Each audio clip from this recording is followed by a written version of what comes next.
Mutual ഫണ്ടുകൾ നല്ലതാണ്. പക്ഷേ എനിക്ക് നല്ലതായി തോന്നുന്ന മ്യൂച്വൽ ഫണ്ടുകൾ നിങ്ങൾക്ക് നല്ലതാകണമെന്നില്ല. അതുപോലെ തന്നെ നിങ്ങൾക്ക് നല്ലതായി തോന്നുന്ന മ്യൂച്വൽ ഫണ്ടുകൾ മറ്റുള്ളവർക്കും നല്ലതാകണമെന്നില്ല. നിങ്ങൾക്ക് പറ്റിയ മ്യൂച്വൽ ഫണ്ടുകൾ നിങ്ങൾക്ക് തന്നെ വളരെ പെട്ടെന്ന് ഈസിയായി തിരഞ്ഞെടുക്കാൻ പറ്റുന്ന കുറച്ച് ടിപ്സുകളാണ് ഞാൻ ഇന്ന് വീഡിയോയിൽ പങ്കുവയ്ക്കാൻ ഉദ്ദേശിക്കുന്നത്. അപ്പോൾ വീഡിയോയിലേക്ക് കടക്കാം.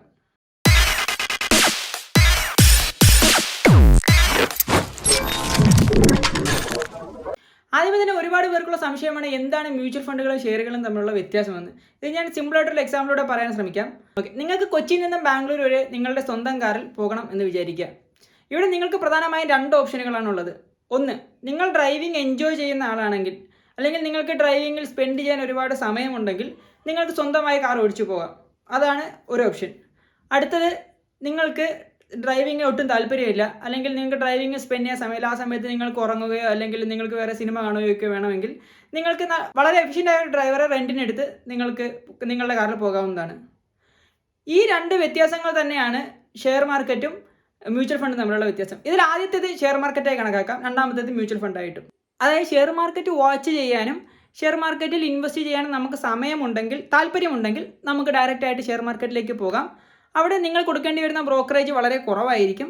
ഇനി നിങ്ങൾക്ക് ഷെയർ മാർക്കറ്റ് വാച്ച് ചെയ്യാനും അനാലിസിസ് ചെയ്യാനും ഒന്നും ഒട്ടും താല്പര്യമില്ല, പക്ഷേ ഷെയർ മാർക്കറ്റിൽ ഇൻവെസ്റ്റ് ചെയ്യണം എന്നതാണ് നിങ്ങളുടെ കണ്ടീഷൻ എങ്കിൽ നിങ്ങൾക്ക് മ്യൂച്വൽ ഫണ്ടിലേക്ക് പോകാം. പക്ഷേ ഇവിടെ നിങ്ങൾക്ക് വേണ്ടി ഡിസിഷൻ എടുക്കുന്ന ഒരു കമ്പനിയുണ്ട്, അതായത് AMC എന്ന് പറയുന്ന asset management കമ്പനിയുണ്ട്.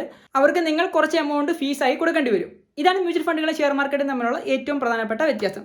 Asset management companies അഥവാ AMCകളാണ് മ്യൂച്വൽ ഫണ്ടുകൾ ഉണ്ടാക്കുകയും മ്യൂച്വൽ ഫണ്ടുകൾ വിൽക്കുകയും ചെയ്യുന്നത്. ഈ AMCകൾ എന്താണ് ചെയ്യുന്നതെന്ന് വെച്ച് കഴിഞ്ഞാൽ, പല ആളുകളിൽ നിന്നും കാശുകൾ സ്വരൂപിച്ച് ഒരു വലിയ എമൗണ്ട് ആക്കി ആ എമൗണ്ടിന് ഷെയറുകൾ വാങ്ങുകയാണ് ചെയ്യുന്നത്. ഇതൊരിക്കലും ഒരു ഷെയർ അല്ല വാങ്ങുന്നത്, പല ഷെയറുകളായിട്ടായിരിക്കും വാങ്ങുന്നത്. പിന്നെ ഇവിടെ ഷെയർ വാങ്ങുന്നത് എങ്ങനെ, ഏത് ഷെയർ വാങ്ങണം എന്ന് തീരുമാനിക്കാൻ വേണ്ടിയിട്ട് ഒരു ഫണ്ട് മാനേജർ ഉണ്ടാകും. അത് ഒരാളാകാം അല്ലെങ്കിൽ ഒരു കൂട്ടം ആളുകളാകാം. ഈ ഫണ്ട് മാനേജർ എന്ന് പറയുന്ന ആൾ ഈ ഷെയർ മാർക്കറ്റിൽ വളരെയധികം നാളത്തെ എക്സ്പീരിയൻസ് ഉള്ള ഒരാളായിരിക്കും. ഏത് ഷെയർ ലാഭത്തിലാകും, ഏത് ഷെയർ വാങ്ങിയാൽ ഫ്യൂച്ചറിൽ നന്നായിരിക്കും എന്നൊക്കെ അനാലിസിസ് നടത്താൻ കഴിവുള്ള ഒരാളായിരിക്കും ഈ ഫണ്ട് മാനേജർ. അപ്പോൾ നമ്മൾ കൊടുക്കുന്ന ഈ ഹ്യൂജ് മണി സ്പ്ലിറ്റ് ചെയ്ത് ഷെയർ മാർക്കറ്റിലായിരിക്കും ഇൻവെസ്റ്റ് ചെയ്യുക. ഈ ഷെയർ മാർക്കറ്റിൽ നിന്നും കിട്ടുന്ന ലാഭം അത് നമ്മൾ കൊടുത്ത മണിക്ക് ആനുപാതികമായിട്ട് ഡിവൈഡ് ചെയ്ത് കൊടുക്കുകയാണ് ചെയ്യുന്നത്. ഇതാണ് മ്യൂച്വൽ ഫണ്ടിൻ്റെ വർക്കിംഗ്. ഇനി നിങ്ങൾക്ക് പറ്റിയ മ്യൂച്വൽ ഫണ്ടുകൾ എങ്ങനെ തിരഞ്ഞെടുക്കാം എന്നതിനെപ്പറ്റി നോക്കാം. അതിൽ പ്രധാനമായും 5 കാര്യങ്ങളാണ് ഞാൻ പറയാൻ ഉദ്ദേശിക്കുന്നത്. അതിൽ ആദ്യത്തേത് ഗോളാണ്. ഗോൾ എന്ന് വെച്ചാൽ നിങ്ങൾ എന്തിനാണ് ക്യാഷ് ഇൻവെസ്റ്റ് ചെയ്യുന്നത്. അതൊരു ചെറിയ കാര്യമാകാം അല്ലെങ്കിൽ അതൊരു വലിയ കാര്യമാകാം. അതായത് നിങ്ങൾക്കൊരു സ്മാർട്ട് ഫോൺ വാങ്ങണം എന്നതൊരു ചെറിയ ഗോളാണ്. അതുപോലെ തന്നെ നിങ്ങൾക്കൊരു കാർ വാങ്ങണം, ഒരു വീട് വാങ്ങണം, നിങ്ങളുടെ കുട്ടികളുടെ എഡ്യൂക്കേഷൻ, അതുപോലെ തന്നെ നിങ്ങളുടെ റിട്ടയർമെൻറ്റ് ലൈഫ്, ഇതൊക്കെ വലിയ വലിയ ഗോളുകളാണ്. അതുപോലെ ഗോളുകൾ ചെറിയ കാര്യങ്ങൾ തൊട്ട് ഏറ്റവും വലിയ കാര്യങ്ങൾ വരെ ആകാം. ഇതിൽ ഏത് കാര്യത്തിനാണ് നിങ്ങൾ ഇൻവെസ്റ്റ് ചെയ്യുന്നത് എന്ന കണ്ടെത്തലാണ് ഏറ്റവും ആദ്യത്തെ സ്റ്റെപ്പ്. കാരണം ഈ ഗോൾ എന്ന് പറയുന്നത് അത്രയധികം ഇമ്പോർട്ടൻ്റ് ആയിട്ടുള്ള ഒരു കാര്യമാണ്. ഈ ഗോളിനെ അടിസ്ഥാനപ്പെടുത്തിയാണ് ബാക്കിയുള്ള എല്ലാ ഫാക്ടറുകളും നിൽക്കുന്നത്. അതുകൊണ്ട് തന്നെ ഗോൾ സെലക്ട് ചെയ്യുക എന്നുള്ളത് ഏറ്റവും ഇമ്പോർട്ടൻ്റ് ആയിട്ടുള്ള ഒരു കാര്യമാണ്. ഇനി അടുത്ത 2 പോയിന്റുകളാണ് ഡ്യൂറേഷൻ ആൻഡ് റിസ്ക്. കാരണം ഇത് രണ്ടും പരസ്പരം ബന്ധപ്പെട്ട് കിടക്കുന്നത് കൊണ്ട് തന്നെ ഇത് രണ്ടും ഒരുമിച്ച് പറയാം. എന്താണ് ഡ്യൂറേഷൻ? ഇപ്പോൾ നിങ്ങളുടെ ഗോൾ ഇങ്ങനെയാണെന്ന് വിചാരിക്കുക. അതായത് 3 വർഷം കൊണ്ട് ഒരു 6 ലക്ഷം രൂപയുടെ കാർ നിങ്ങൾക്ക് വാങ്ങണം.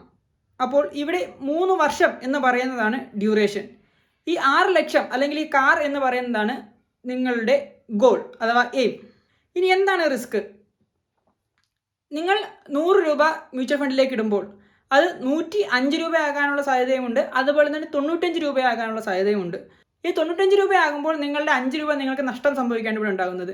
ഇതിനുള്ള സാധ്യത എത്രത്തോളമാണ് എന്നതാണ് ഈ റിസ്ക് കൊണ്ട് ഉദ്ദേശിക്കുന്നത്. ഇപ്പോൾ ഈ ഗോളും ഡ്യൂറേഷനും റിസ്ക്കും എങ്ങനെ പരസ്പരം ബന്ധപ്പെട്ടിരിക്കുന്നു എന്ന് നിങ്ങൾക്ക് മനസ്സിലായിട്ടുണ്ടാകും. ഇത് കുറച്ച് ഡീറ്റെയിൽ ആയി എക്സ്പ്ലെയിൻ ചെയ്യാൻ വേണ്ടി ഞാൻ 3 ഗോളുകൾ, അതായത് ഒരു ചെറിയ ഗോളും ഒരു മീഡിയം സൈസ് ഗോളും അതേപോലെ ഒരു വലിയ ഗോളും തമ്മിലുള്ള ഒരു കമ്പാരിസൺ ചെയ്യാം.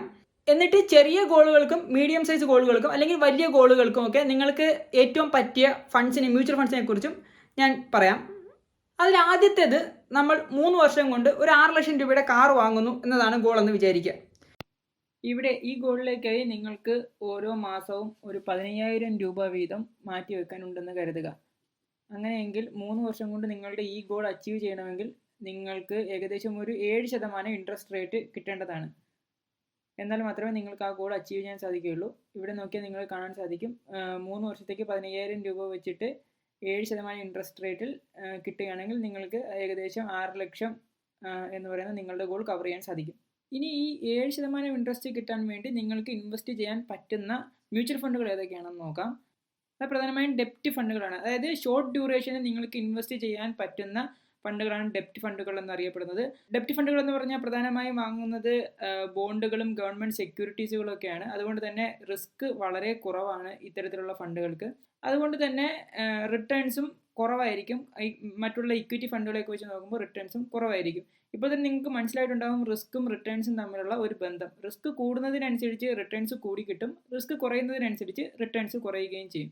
ഇവിടെ ഇതൊരു ഷോർട്ട് ടൈം ഗോൾ ആയതുകൊണ്ട് അധികം റിസ്ക് എടുക്കാൻ പറ്റാത്തത് കൊണ്ടും നമുക്ക് ഡെപ്റ്റ് ഫണ്ടിൽ ഇൻവെസ്റ്റ് ചെയ്യുന്നതായിരിക്കും നല്ലത്. ഇവയൊക്കെയാണ് പ്രധാനമായിട്ടും വരുന്ന ഡെപ്റ്റ് ഫണ്ടുകൾ. Liquid fund, ultra short duration fund, low duration fund, short term fund, mid term duration fund and gilt fund. ഇവിടെ ലിക്വിഡ് ഫണ്ടിൻ്റെ ഡ്യൂറേഷൻ നോക്കിയിട്ടുണ്ടെങ്കിൽ നിങ്ങൾക്ക് കാണാൻ സാധിക്കും അത് ഒരു ദിവസത്തിൽ കുറവാണ്. അതായത് നിങ്ങളുടെ ഡ്യൂറേഷൻ ഒരു ദിവസത്തിൽ കുറവാണെങ്കിൽ പോലും നിങ്ങൾക്ക് ലിക്വിഡ് ഫണ്ടിൽ ഇൻവെസ്റ്റ് ചെയ്യാൻ സാധിക്കുന്നതാണ്. ബാക്കിയൊക്കെ പേരുകൾ സൂചിപ്പിക്കുന്നത് പോലെ തന്നെ അതിൻ്റെ ഡ്യൂറേഷൻ നിങ്ങൾക്ക് അവിടെ കാണാൻ സാധിക്കും. ഇനി ഗിൽറ്റ് ഫണ്ട് എന്ന് പറഞ്ഞു കഴിഞ്ഞാൽ ഈ ഒരു കഴിഞ്ഞ കുറച്ച് വർഷങ്ങളായി കുറച്ചധികം റിട്ടേൺസ് തരുന്ന ഒരു ഫണ്ടാണ് ഗിൽറ്റ് ഫണ്ടുകൾ. അതായത് ഇത് പ്രധാനമായി ഇൻവെസ്റ്റ് ചെയ്യുന്നത് മുനിസിപ്പാലിറ്റിയുടെ ബോണ്ടുകളിലും ഗവൺമെൻറ്റിൻ്റെ ബോണ്ടുകളിലും ഒക്കെയാണ്. അതുകൊണ്ട് തന്നെ വളരെ വിശ്വസിക്കാൻ പറ്റുന്ന ഒരു ടൈപ്പ് ഫണ്ടാണ് ഗിൽറ്റ് ഫണ്ട് എന്ന് പറയുന്നത്. ഇനി ഞാൻ കുറച്ചുകൂടെ വലിയൊരു ഗോള് കൺസിഡർ ചെയ്യുകയാണ്. അതായത് നിങ്ങൾക്കൊരു 10 വർഷം കൊണ്ട് ഒരു 50 ലക്ഷം രൂപയുടെ ഒരു വീട് വാങ്ങണം. അതാണ് നിങ്ങളുടെ ഗോളെന്ന് കരുതുക. ഇങ്ങനെയാണെങ്കിൽ മാസം നിങ്ങൾക്കൊരു 25,000 രൂപ ഇൻവെസ്റ്റ് ചെയ്യാനുണ്ടെങ്കിൽ നിങ്ങൾക്ക് ഈ ഗോൾ അച്ചീവ് ചെയ്യണമെങ്കിൽ ഏകദേശം ഒരു 10% ഇൻട്രസ്റ്റ് റേറ്റ് നിങ്ങൾക്ക് കിട്ടണം. എന്നാൽ മാത്രമേ 10 വർഷം കൊണ്ട് നിങ്ങൾക്ക് ഈ ഒരു ഗോള് അച്ചീവ് ചെയ്യാൻ സാധിക്കുകയുള്ളൂ. ഇങ്ങനെ 10% ഇൻട്രസ്റ്റ് കിട്ടാൻ വേണ്ടി നിങ്ങൾക്ക് ഇൻവെസ്റ്റ് ചെയ്യാൻ പറ്റുന്നത് ഇക്വിറ്റി ടൈപ്പ് മ്യൂച്വൽ ഫണ്ടുകളിലാണ്. ഇക്വിറ്റി എന്ന് പറഞ്ഞാൽ പ്രധാനമായും ഷെയർ മാർക്കറ്റിലാണ് ഇത്തരത്തിലുള്ള ഫണ്ടുകൾ ഇൻവെസ്റ്റ് ചെയ്യുന്നത്. നിങ്ങൾ ഈ കാണുന്നതൊക്കെയാണ് ഇക്വിറ്റി ടൈപ്പ് മ്യൂച്വൽ ഫണ്ടുകൾക്ക് ഉദാഹരണം. Small cap, mid cap, large cap, multi cap ഫണ്ടുകൾ. ലാർജ് ക്യാപ്പ് എന്ന് പറഞ്ഞു കഴിഞ്ഞാൽ വലിയ കമ്പനികളുടെ ഷെയർ വാങ്ങുന്നതാണ്. ഇവിടെ വലിയ കമ്പനികൾ എന്ന് പറഞ്ഞു കഴിഞ്ഞാൽ ഓൾറെഡി എസ്റ്റാബ്ലിഷ്ഡ് ആയിട്ടുള്ള കമ്പനികളായിരിക്കും. അതായത് റിലയൻസ് ഒക്കെ പോലെയുള്ള വലിയ കമ്പനികൾ. ഇവരുടെ ഷെയർ വാങ്ങുന്ന താരതമ്യേന റിസ്ക് കുറവാണ്. ഇനി സ്മാൾ ക്യാപ്പ് എന്ന് പറഞ്ഞു കഴിഞ്ഞാൽ അത് ഇപ്പോൾ സ്റ്റാർട്ട് ചെയ്ത കമ്പനികളൊക്കെ ആയിരിക്കും. അവരുടെ റിസ്ക് വളരെ കൂടുതലായിരിക്കും. അതുകൊണ്ട് തന്നെ റിട്ടേൺസും കൂടുതലാവാനുള്ള സാധ്യതയുണ്ട്. മിഡ് ക്യാപ്പ് എന്ന് പറഞ്ഞാൽ സ്മാൾ ക്യാപ്പിനും ലാർജ് ക്യാപ്പിനും ഇടയിലുള്ള കമ്പനികളാണ് മിഡ് ക്യാപ്പിൽ വരുന്നത്. ഇനി നമ്മൾ അടുത്തൊരു ഗോളിലേക്ക് പോയിട്ടുണ്ടെങ്കിൽ ഇവിടെ ഞാൻ കുറച്ചുകൂടി ഒരു വലിയ ഗോളാണ് എടുക്കുന്നത്. അതായത് ഇവിടെ നിങ്ങൾ ഒരു 30 വർഷം കഴിഞ്ഞ് നിങ്ങൾ റിട്ടയർ ചെയ്യുമ്പോൾ നിങ്ങൾക്കൊരു 5 കോടി രൂപ നിങ്ങളുടെ അക്കൗണ്ടിൽ വേണം എന്നതാണ് നിങ്ങളുടെ ഗോൾ എങ്കിൽ നിങ്ങൾക്ക് മാസം ഒരു 15,000 രൂപ ഇതിനായി മാറ്റിവെക്കാൻ സാധിക്കുമെങ്കിൽ 30 വർഷം കഴിയുമ്പോൾ നിങ്ങൾക്ക് 5 കോടി എന്ന് പറയുന്ന ആ ഒരു എയിം കവർ ചെയ്യണമെങ്കിൽ നിങ്ങൾക്ക് ഏകദേശം 12% ഇൻട്രസ്റ്റ് കിട്ടണം. ഇങ്ങനെ 12% ഇൻട്രസ്റ്റ് കിട്ടണമെങ്കിൽ നിങ്ങൾ താരതമ്യേന കുറച്ച് കൂടുതൽ റിസ്ക് എടുക്കേണ്ടി വരും. ഇക്വിറ്റിയുടെ തന്നെ റിസ്ക് കൂടിയ സ്മാൾ ക്യാപ്പ്, മിഡ് ക്യാപ്പ് എന്ന് പറയുന്ന ഫണ്ടുകളിലേക്ക് നിങ്ങൾ അധികമായി ഇൻവെസ്റ്റ് ചെയ്യേണ്ടി വരും. ഇതൊരു ലോങ് ഡ്യൂറേഷൻ ആയതുകൊണ്ടും ആവറേജ് നിങ്ങൾക്കൊരു 12% റിട്ടേൺസ് വേണ്ടിയുള്ളത് കൊണ്ടും നിങ്ങൾക്ക് വേണമെങ്കിൽ ഇക്വിറ്റിയും ഡെപ്റ്റും ഒരുപോലെ കൺസിഡർ ചെയ്യാവുന്നതാണ്. അതായത് നിങ്ങൾക്ക് കൂടുതൽ റിസ്ക് എടുക്കാൻ താല്പര്യമുണ്ടെങ്കിൽ ഇക്വിറ്റിയിൽ കൂടുതൽ നിക്ഷേപിക്കുക, ഡെപ്റ്റിൽ കുറച്ച് നിക്ഷേപിക്കുക. ഇനി റിസ്ക് അധികം എടുക്കാൻ താല്പര്യമില്ലെങ്കിൽ ഡെപ്റ്റിലേക്ക് അധികം നിക്ഷേപിക്കുക, ഇക്വിറ്റിയിൽ കുറച്ച് നിക്ഷേപിക്കുക. ഇങ്ങനെ നല്ല ഒരു ഇക്വിറ്റി മ്യൂച്വൽ ഫണ്ടും നല്ല ഒരു ഡെപ്റ്റ് മ്യൂച്വൽ ഫണ്ടും കണ്ടെത്തി നിക്ഷേപിക്കുന്നതിലൂടെ ആവറേജ് ആയിട്ട് നിങ്ങൾക്കൊരു 12% റിട്ടേൺസ് ഇൻട്രസ്റ്റ് ആയി കിട്ടാൻ സാധിക്കുകയും അങ്ങനെ നിങ്ങൾക്ക് ഈ ഗോൾ അച്ചീവ് ചെയ്യാൻ സാധിക്കുകയും ചെയ്യും. ഓക്കെ, ഇപ്പോൾ നമ്മൾ ഓൾറെഡി 3 പോയിന്റുകളെ കുറിച്ച് പറഞ്ഞു കഴിഞ്ഞു. ഇനിയുള്ള 2 പോയിന്റുകൾ നിങ്ങൾക്ക് ചെറിയൊരു അനാലിസിസിലൂടെ കണ്ടെത്താൻ പറ്റുന്ന 2 പോയിന്റുകളാണ്. ഒരുപാട് അസറ്റ് മാനേജ്മെന്റ് കമ്പനീസ് ഇന്ന് നമ്മുടെ ഇന്ത്യയിലുണ്ട്. ICICI മ്യൂച്വൽ ഫണ്ട് ഒരു അസറ്റ് മാനേജ്മെന്റ് കമ്പനിയാണ്. റിലയൻസ് മ്യൂച്വൽ ഫണ്ടുകളുണ്ട്, HDFC മ്യൂച്വൽ ഫണ്ടുകളുണ്ട്, SBI മ്യൂച്വൽ ഫണ്ടുകളുണ്ട്. ഇതെല്ലാം ഓരോ അസറ്റ് മാനേജ്മെന്റ് കമ്പനികളാണ്. ഇതിൽ ഏത് AMC നിങ്ങൾ സെലക്ട് ചെയ്യണം എന്നത് പ്രധാനമായും ഈ 2 ക്രൈറ്റീരിയകളെ വെച്ചായിരിക്കണം. അതിൽ ആദ്യത്തേത് പാസ്റ്റ് ഇയർ പെർഫോമൻസ് ആണ്. പാസ്റ്റ് ഇയർ പെർഫോമൻസ് എന്ന് പറഞ്ഞു കഴിഞ്ഞാൽ നിങ്ങൾ ചൂസ് ചെയ്ത ഒരു മ്യൂച്വൽ ഫണ്ട്, ഫോർ എക്സാമ്പിൾ നിങ്ങൾ ചൂസ് ചെയ്തത് ഇക്വിറ്റിയിലുള്ള സ്മാൾ ക്യാപ്പ് മ്യൂച്വൽ ഫണ്ട് ആണെന്ന് വിചാരിക്കുക. ഈ മ്യൂച്വൽ ഫണ്ട് ഒരു AMCയിൽ കഴിഞ്ഞ 5 വർഷത്തെ അതിൻ്റെ പെർഫോമൻസ് നോക്കുക. അതിനുശേഷം വേറൊരു AMCയിൽ അവിടുത്തെ ഒരു സ്മാൾ ക്യാപ്പ് മ്യൂച്വൽ ഫണ്ട് കഴിഞ്ഞ 5 വർഷമായി എങ്ങനെ പെർഫോം ചെയ്തു എന്ന് നോക്കുക. അപ്പോൾ നിങ്ങൾക്ക് ഒരു ഏകദേശം ഐഡിയ ഉണ്ടാകും അവിടുത്തെ ഫണ്ട് മാനേജറുടെ ഒരു കേപ്പബിലിറ്റിയെ പറ്റി. അതായത് അദ്ദേഹം നല്ല കഴിവുള്ള മനുഷ്യനാണെങ്കിൽ അയാൾ ഇൻവെസ്റ്റ് ചെയ്യുന്നത് വളരെ നല്ല ഷെയറിലായിരിക്കും. അതുകൊണ്ട് തന്നെ നല്ല ലാഭം കിട്ടിയിട്ടുണ്ടാകും. പാസ്റ്റ് പെർഫോമൻസ് പുവർ ആണെങ്കിൽ അതിനർത്ഥം ഈ ഫണ്ട് മാനേജറുടെ അനാലിസിസ് കറക്റ്റ് അല്ല എന്നതാണ്. അതുകൊണ്ട് തന്നെ പാസ്റ്റ് ഇയർ പെർഫോമൻസിനെ ഇങ്ങനെ കമ്പയർ ചെയ്ത് നിങ്ങൾക്ക് നല്ലൊരു AMCയെ സെലക്ട് ചെയ്യാവുന്നതാണ്. ഇനി അടുത്തതാണ് എക്സ്പെൻസ് റേഷ്യോ. ഈ ഒരു കമ്പനിക്ക് വർക്ക് ചെയ്യണമെങ്കിൽ കുറച്ച് എമൗണ്ട് എന്തായാലും വേണം. ഈ ഫണ്ട് മാനേജർക്ക് ശമ്പളം കൊടുക്കേണ്ടി വരും. അപ്പോൾ അതിനൊക്കെ ആയിട്ട് ഒരു എമൗണ്ട് നമ്മുടെ ഇൻവെസ്റ്റ്മെൻറ്റിൽ നിന്നും അവർ കട്ട് ചെയ്യുന്നതാണ്. അത് പ്രധാനമായും 1% മുതൽ 2% വരെയാണ് മിക്ക കമ്പനികൾക്കും. മ്യൂച്വൽ ഫണ്ടിൻ്റെ പോളിസി വായിച്ച് നോക്കുമ്പോൾ നിങ്ങൾക്ക് ഇതിൻ്റെ എക്സ്പെൻസ് റേഷ്യോ കണ്ടെത്താൻ പറ്റുന്നതാണ്.